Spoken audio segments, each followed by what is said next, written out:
من ئێستا لە بازگەی شێراوە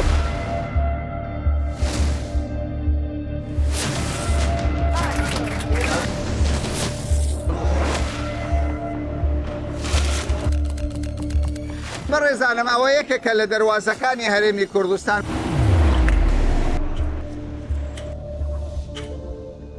خەڵکی ناوەڕاست و باشووری عێراق هەولێری پایتەخت هەرێمی کوردستان وەک دەواازەیەکی هەناسەدان دەبینن. كثير من الناس يريدون يجون الأربيل؟ أربيل العود عليها كلش قوي. بخوايكا كأربيل زور جواني. ماكو مستشفى بمصر؟ والله هو اكو مستشفيات لكن هي افضل حقيقة.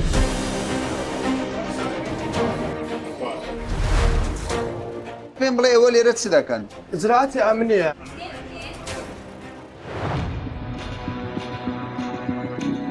دەزانین ئێستا ئەوەی سەر ئەو مێزەی کە دانرا هەموو قاقزە هەموو نوشتەیەوە ئاسایشی لە دەواازەی شێراوە بە تەنها لە ماوەی 3 مانگ دەستی بەسەرداگرتووە. ئاسان نییە لە ماوەی یەک خولەک هەم ئەمنیەتەکە بکەی هەم کارتی دڵنیایەکە بکەی هەم ئیجراعاتەکە بکەی و داخلیش بیلە.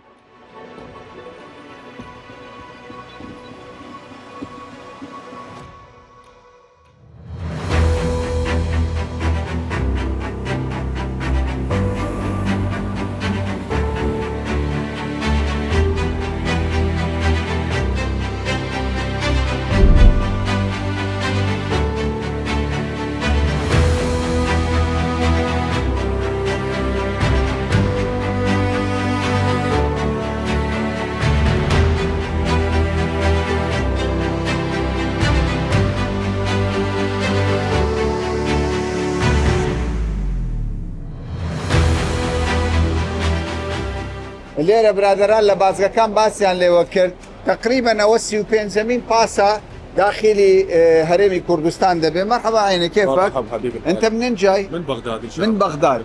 يوميا تيجون له بس يوميا احنا كجروبات سياحيه وشركات سياحيه يوميا نجي على محافظه اربيل وكل اقليم كردستان بصوره عامه.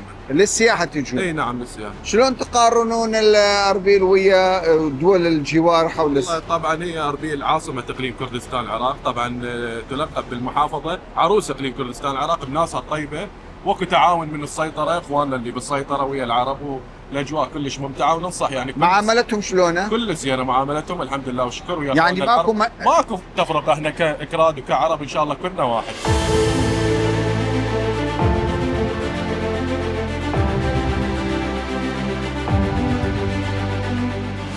كثير من الناس يريدون يجون الأربيل؟ أربيل العود عليها كلش قوي. يعني حركة قوية كلش على أربيل. هسه رغم الحرب والمسيرات والضربات اللي صارت قبل الفترة الأخيرة، بس احنا نوصل صورة عن الإقليم كردستان انه امان، ماكو خوف، ماكو هاي، ماكو عيش. هسه اللي بالباس من بغداد كل محافظة، كل المحافظة من بصرة حتى بخوايكا كأربيل زور جواني.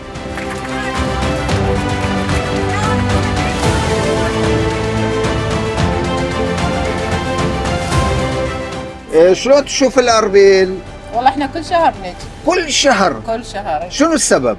احب اربيل يعني بس اربيل؟ ولا زلام بس اربيل. خدمات شلون تشوفون؟ لا تمام الحمد لله. يعني الاسعار زينه؟ لا الحمد لله والشكر.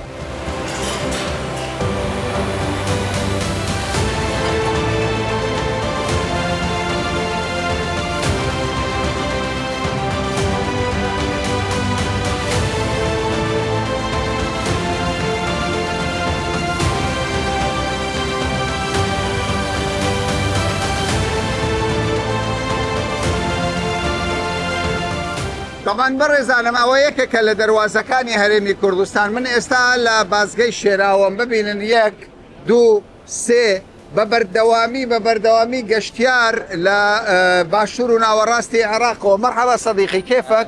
منين جاي؟ كركوك. من كركوك. اهلا وسهلا. للسياحة بجد؟ والله عندي شغل باربيل. شغل؟ إيه. شلون تشوف الأربيل؟ والله ما شاء الله. ما شاء الله عليه. اي والله واحد عن العراق كله. يعني اكو فرق بين بغداد واربيل؟ طبعا اكيد تحب تجي كل مرة بالليل؟ كل مرة واشغالي دائما باربيل. اشغالك دائما بالليل، معاملة السيطرات لا ما شاء الله حلزة. يعني ما عندك مشكلة. ما شاء الله حلزة. يلا الله بالخير. سلمك حبيبي. بەڕێزانم وەکو دەبینن مامەڵەیەکی زۆر باش دەکرێ. من ئەوەندەی کە تێبینی دەکەم خەڵکی ناوەڕاست و باشووری عێراق، هەولێری پایتەخت، هەرێمی کوردستان وەک دەواازەیەکی هەناسەدان دەبینن، ینی بەڕاستی بۆ گەشتگرتن. ئەوانەی دێن ڕاستە بەشەیان هەبوونن، بەڵام زۆربەی هەرە زۆری ئەوانەی دێنە هەرێمی کوردستان خەڵکی کەم دەرامەتن، چونکە بەڕاستی پارەیەکی زۆریان ناسیە ئەوەی دیکەش چینی مام ناوەندە.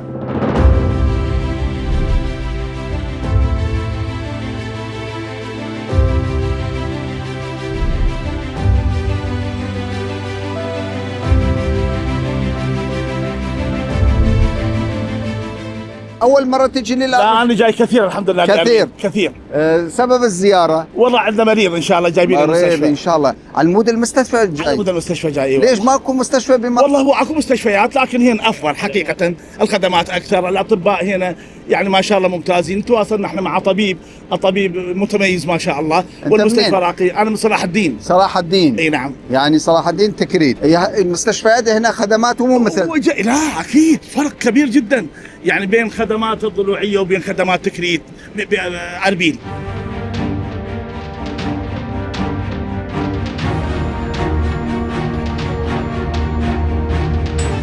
سير كان أليكو أنا أما الضمان الأمني دنياي آسايش كاكا كرد بخوا زور ميوان دوستا كرد همو نتويد خوش دوي آشتي خوازا ببلغيش فرمو لزوربي شوينا فرميكاني عراق هرناوي يعني زماني كردي بكار ناهندرد بلا فرمو ليه كم دروازة زماني عربي بلا سروي نوسيني كردية يعني اما براستي اما اماجيك الراس لواني زور بسادهي سير بكري بلا اماجيك زور جرينجا ككرد ميوان دوستا رزنا ميواني خوي دقري ليرة زماني فرمي لهرمي كردستان زماني كردية يعني دبا لسر سروبي بلا موق رز قرتنك لم ميوانانا. مرحبا أصدقاء، كيفكم؟ منين جايين؟ من فلوجة. من فلوجة. شلون تشوفون أربيل؟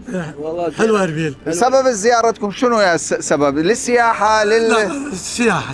بس السياحة. بس السياحة. أول مرة جيتوا هنا؟ لا جايين كل مرة كل سنة نجي.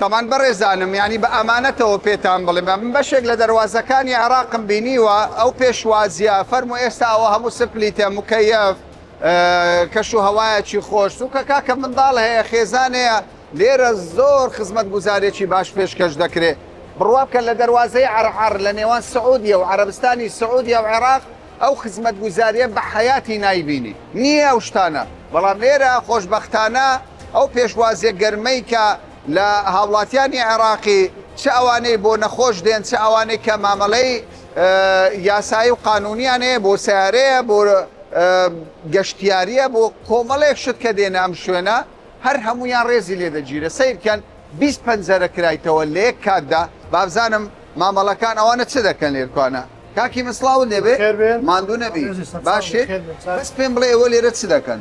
إجراءات أمنية يعني مثلا كهولاتي في تأكيد لكن إجراءات أمنية كان زي بزي لكن أمر يقدر خرجنا خايلي يعني دەتانوێ بزانن هاوڵاتی عێراقی یاخود عێراقی نییە ئەو کەسە چێنیە بەس ناوی چێ دێتە هەرێمی کوردستان عاد هولاتي عراقية مثلا باشە پێم باشە قەرەبارغە دەبینم هەموو ڕۆژ وایەنە هەموو ڕۆژێوە يعني 5,000 بەرەو سەرەیە هەموو ڕۆژ 8,000 هاتیە گەیشتە 9,000 خەڵک دێتن بالفعل ڕۆژانە خەرک دێت لە 5,000 کەمتر نایە باشە مامەڵەکەیان بە چەند تەواو دەبێت دقیق ناخاینە هەر دقیق شتێکی وایە یەک دقە زیاتر ناخەین یەکەم جاریش یەک دقیقە باشە ئەو هەموو خزمەت گوزار لە کەیەکەوە دەست پێ کردیە لە مێژەوە ساڵەکە 2 ساڵە نازیاترە یعنی چەندین ساڵە بەو شێوەیە ساڵە بەو شێوەیە خزمەت گوزاریەکان یعنی بيع حسابه يعني هاوکاریش ئاسانکاریش زۆریان لۆ کرا باشە چۆن تەمەشای کەسێک دەکەی کە لە بەغداوە دێ وەکو برایەک وەکو هاوڵاتیە ڕێژی لێ دەگرین بالفعال وەکو برای خۆمان تەماشای دەکەین هاوکاریان دەکەین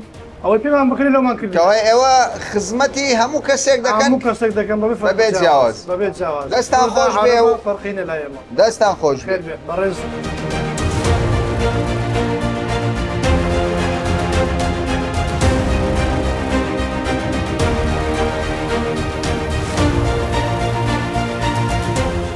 السلام عليكم. حبيبي السلام ورحمة الله.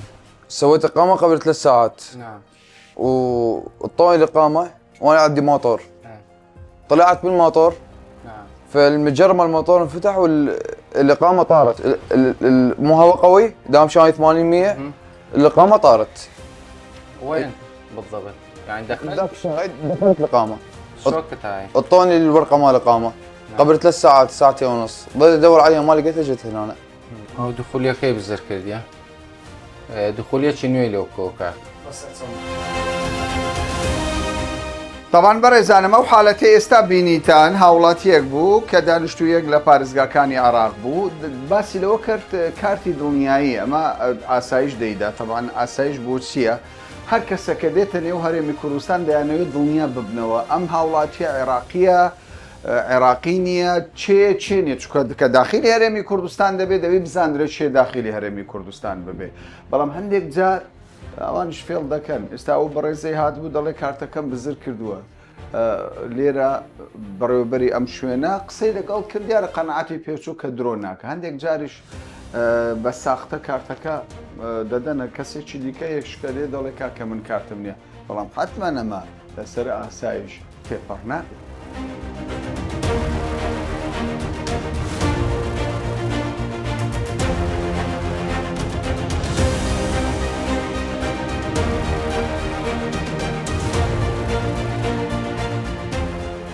بەڕێزانم ببینن بە بەراورد لەگەڵ بەیانی زوو ئێستا هاتنی خەڵک کەمتر بۆ تۆ لەم دەواازەیە بەیانی یەکجار قەڵەباڵغ بوو بەڵام ئێستا هاتنەکە کەمتر بۆ تۆ کامەران بەڵێ بێ زەحمەت دیارە شتێک بووە بەڕێزانم با بچین بزانین شتەکیان دۆزیتەوە تامان ڕۆژانە چەندین ئۆتۆمبیل پشکنینی بۆ دەکرێت خورمایەوە دەرفەتەکی باش بوو ناخورمانیەوە دەرفەتەکی باش بوو لە چوارچێوەی بەرنامەکەت هەندێک شتمان دۆزیەوە چیەوە شتانە بزانی بۆ ڕای گشتی ڕوون بکەین ئەو بەڕاستی تەوە چیەوە پەڕۆکی کەسێک ئەوە نوشتەیە نوشتەی پێدەنێ بەڵێ نوشتە نوشتە بەڵێ قەدەغەیە نوشتە ئەکید قەدەغەیە بەڵێ نوشتە نوشتەیە بۆچی نوشتە ئەوە لە ئێستاوای لاتیە پێم سەیرە پێم خۆش بۆوانە تەسوور بکەیت بەڕێزانم ببینن سیرکەن بۆ ڕای گشتی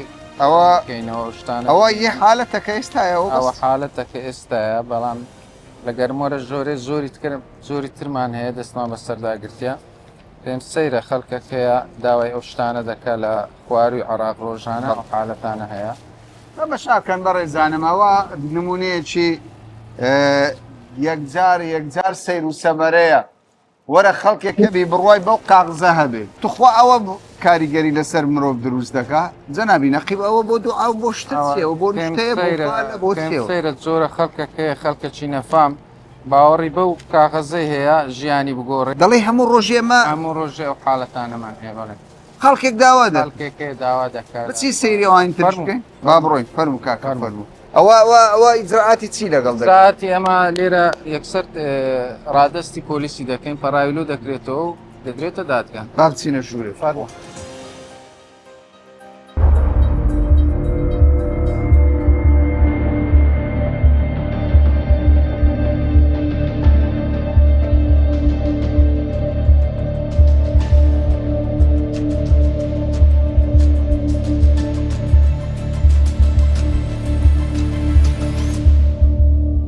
بەڕێزانم سیرکەن شتێکی زۆر سیر و سەمەرەتان پێنیشان دەدەم هەرچەندە بەرنمەکەی ئێمە لەسەر خزمەتکردنی ئاسایشی هەرێمی کوردستانە بەرامبەر بە هاوڵاتیان لە هەموو چوارچێوەی عێراقدا کە چۆن خزمەت گوزاریان پێشکەش دەکرێت ئەوەی کە دەبینن ئەمانە لایلۆلە قاقزە کۆمەڵێک شت نووسرایە دوعا لڕزق عەلی تەمەشا بەڕێزانم خەڵکێک ئەوەندە فەقیر حاڵە قاقزێکی وای بۆ دەچێت دەڵێەوە دوای عالیە بۆی ڕسقی زیاد بی دەزانین ئێستا ئەوەی سەر ئەو مێزەی کە دانرا هەموو قاقزە هەموو نوشتەوە ئاسایشی لە دەواازەی شێراوە بە تەنها لە ماوەی 3 مانگ دەستی بەسەرداگرتووە دێڵە پێم بڵێ ئەوە چەند پارەی کوردستان چۆتە لای ئەو کابرای ئەوی ساختە بازەکە ئەو قاقزە دەنووسێ دەزانین بۆ چەند پارە وەردەگرێ چەند $200 $300 $500 بڕوا بکەندە دەفتەر زیاتر بەو قاقز و ماغزانە دراوە ئێستا فڕیدە سەر گوفەگەکانی هەولێر بەخوا کەسەری ناگرتەوە یعنی دڵنیاتان دەدەمێ دەفتەر زیاتر بەوە ئەوە چیەوە ئەوە ڕوونی پرچە شێخەکە لە پرچیدا دەیەوێت چی بکاتن ینی کچێکی جوانی بە قسمەت بێ مێردەکی جوانی کورە کاکە ئەوانە ڕاستی تێدا نیە جەنابی نەقیب ترسامە من گوتت لە ماوەی 3 مانگەوە 3 مانگە و بەشەکە ینی هێشتاش مایە پێم سەیرە خەڵکێک پارەی خۆی بە فیرۆ دەدا و خۆی تووشی ئیجراعاتی یاسایش دەکات تەبانەوانە زۆربیان ڕادستی پۆلیس و دادگای کراینە بەلاش هەم پارەکان سەرف کردیە هەم خۆشیان تووشی ئیجراعاتی یاسایی کردیە ناکەوە لە زۆربەی وڵاتانەوە لە بازارەکان دەفرۆشرێت لەوانەیە ئەوە کەسێک لە ملی بکە 10 جار ماچیکە کورە کاکەەوە هەر پیس ئاگادار بە تووشی نەخۆشی دەبی یعنی نازانم خەڵکی ئێمە بۆچی ئەوەندە ساویلکەیە ینی توخوا ئەتوو ئەگەر بتەوێت شتێک لە ژیانتدا دروست بکەیت گۆڕانکاریەک یعنی بتەوێت ژیانت بگۆڕی بە باشە لە ڕێەوە و لە ئابەوە دروست دەبێت وە چیەوە کاکە تکا دەکەین ئەمانە برادەری ئاسایشن لێرە لە خزمەتی ئێوەدان ئەو شتانە دەستیان بەسەرداگرتووە ئەو مەلەفە تەنها دەست بەسەرداگرتن نییە یەکسەر دەدرێتە پۆلیس دانی تایبەت ئاسایش بە دوواداچوون دەکرێت زۆر زار لە ڕێی ئەمانەوەش تاوان دەکرێت تکا دەکەین ئەو پارەی کە بە ماندووبوونەکی زۆر ئێوە دەستان دەکەوێت ئەو شتە نازانم ینی بەڕاستیان بە توڕوهاتی دادەنێم بەو توڕوهاتانە خەرجی مەکەن چونکە ئەسڵ و ئەساسی نیە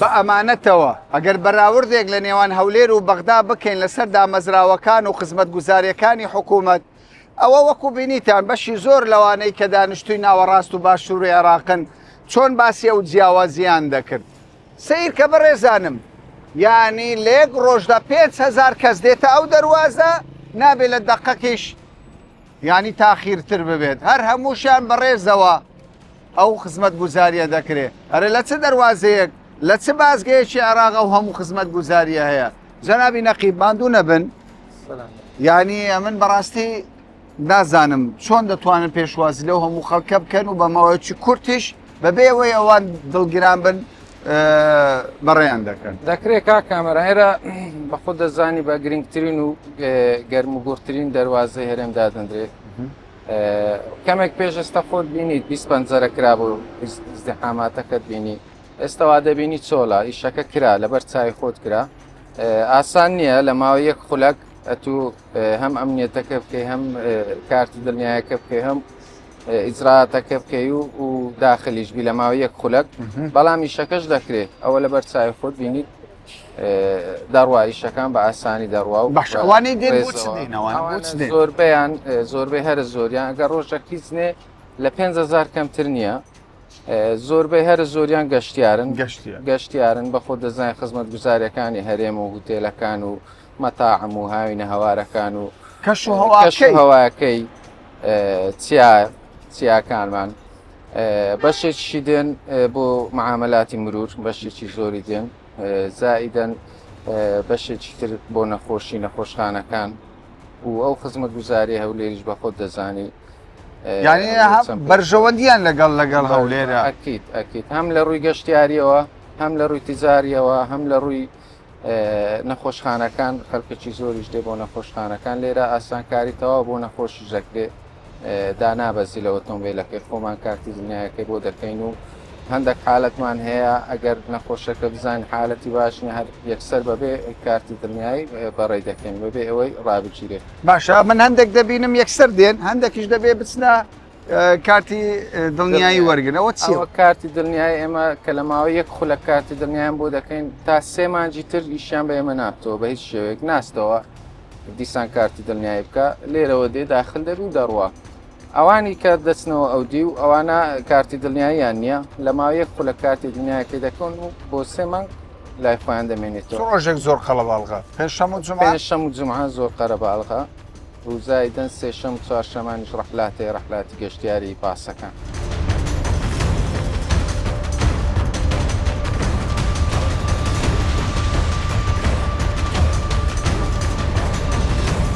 طبعا لێرە هەندێک چیرۆکی زۆر جیاواز جێبیست دەبی هەر لەو فترەی منە لێرە بووین بینیمان خەڵکێک دەیەوێ نوشتە بگوازێتەوە گوتمان خوورمایە بەڵام نوشتە دەرچوو ئەم بەڕێزانش کێشەیەکیان هەیە هاتوون سیارە بکڕن ئۆتۆمبیل بکڕن لە هەولێر بۆ کڕینی ئۆتۆمبیل بەڵام دەڵێ پارەمان بزر بووە عندكم مشكلة هسه؟